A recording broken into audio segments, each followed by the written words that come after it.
going back to EuroBasket, you watched a lot of it? I watched a few games. Like I said, I watched Slovenia a lot more than a lot of other teams. I did watch Germany.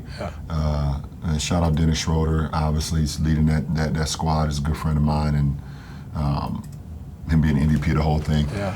Also, Şengün and those guys. They were. Let me stop you with Schröder. He's a Hall of Famer. Think about it. Yeah. I mean, he was basically MVP of the World Championships, Yep. MVP of the Euros, finalist or semifinalist in the Olympics. I mean, that's not a FIBA Hall of Famer. I think that's a. Yeah. That's what do you think? Yeah, I mean, I seen a lot of the stats as well, and a lot of the accomplishments as well this summer after EuroBasket. I wouldn't, if it happens, I wouldn't be like, oh my God, I'm so proud. No, he's put in the work, man. Because it's the totality. People get in for college careers. Yeah, for sure. High school. Different stuff. So that is a part of the puzzle. Yeah. I mean, pretty impressive. I mean, not that he's not a terrific NBA player, but he's not an all-star. Right. Not been an all-star. You can see him playing an all-star level on certain nights for sure. Right, for sure. But the way he's been able to dominate the international game. And that's a big part of our game. Right. The international game is a big part of our game in the whole grand scheme of things. Yeah. What they've been able to accomplish, what they've been able to do coming here to America and play in our league. Yep. And a lot of our guys go and play overseas as well. It's all totality. So history of the game. Absolutely. A lot of great history internationally. Absolutely. Şengün. Hell of a summer. Yeah. Hell of a summer. Hell of a summer. Yeah, and I think he's going to just ride that wave, right to Houston and have a big year for them. Oh, man. My good guy, Fred, man. Yeah. That sucks. That sucks. Speedy recovery, brother. Yeah. Get back, man. Get healthy. Get back. That's gonna be a tough blow for Houston this year.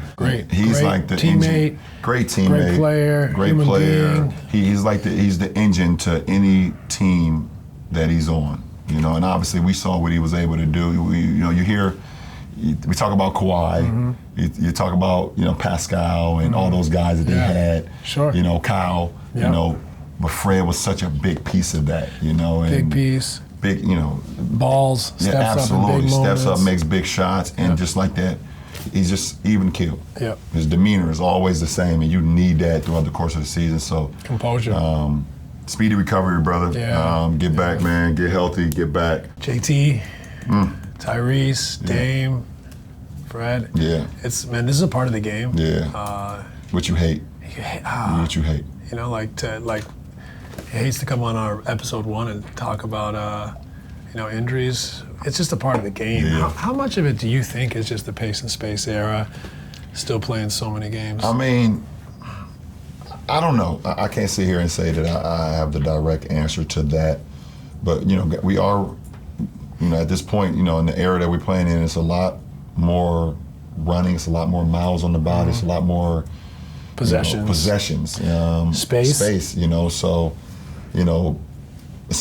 it could result in a lot more, wear and tear on the body throughout the course of an 82-game season. And if you're one of those guys that like to play or want to play, I mean, we all want to play all 82. Right. But, I don't know. I don't know the answer to it, but it's definitely different. I've lived and been a part of 3 or 4 different eras. Right. I came into the league, it was literally like, It was no pace and space. Too big. It was too big. It was usually a point guard handling the ball, and it was a lot of, it was 8 guys pretty much in the paint all the time with floppy action and things of that nature. So, and I moved into another era where we started to get a little bit more, you kind of have a little bit more 4 out, 1 in, maybe 3 out, 2 in, maybe, Phoenix or exactly. So, you got to that era, and now it's kind of like another era where it's literally like, you got 5 out. Yeah. We don't want anyone in the paint. Right. So it's almost like the guy that can't shoot that can play in our league has to be special.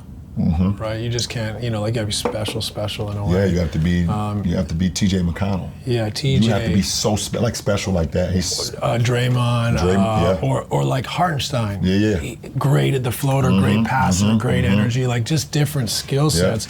It's hard, or you have to be incredible rim protector or whatever it may be, but it's funny, right? Like that player has to be special in that they found a niche for themselves. Yeah, a niche. They did, and they're so dynamic. It's not an issue. Yeah, and when you put them on the floor, it's not like, oh, well, it's 5 on 4 now. Right. They make you pay for that. They make you pay for that. Yeah. They make you pay for that. But I do believe, and it's no one's fault. 82 games is too many. We started this way back when, and now like we're kind of like beholden to it. Yeah. The game, sports science has gotten better, way better. Especially it's like going, like all technology is improving at a rapid rate. Having said that, there is nothing you can do when you play 82 games. You're on airplanes. You're on different, at altitude. You're in different time zones, and now the game has gotten stretched. So people are shooting from 25, 6, 7 feet. We got more shooters on the floor. There's more space. So now you have to cover X cells, D cells. So I think some people are like, wow, it was more physical back in the day. Mike D'Antoni used to say to us when we got tired, you guys you're tired? Oh, you want to go and get in a wrestling match with these guys? You think that's going to be more fun? Or you want to just run up and down and get them tired? Right. I'd be like, yeah. So there's like two sides to all this stuff. Two sides of the coin, But I think that like when the X cells, D cells in space, there's no getting around the wear and tear that causes. Like we're talking about elite athletes covering elite athletes in bigger spaces, longer rotations, more closeouts, more possessions. I think unfortunately it just is a factor. Yeah. And then so I hate load management, but it's a part of the equation. Yeah. Like we have to be smart. We don't want guys to miss when LeBron James goes to Atlanta. We don't want some kid to be sad because he's got to sit out. But sometimes that's the reality. Is that we have to be smart about it. So I don't know. I feel like it's an important part of the puzzle is managing the rigors of the game now. Yeah, for sure, because of how the game is today, for sure.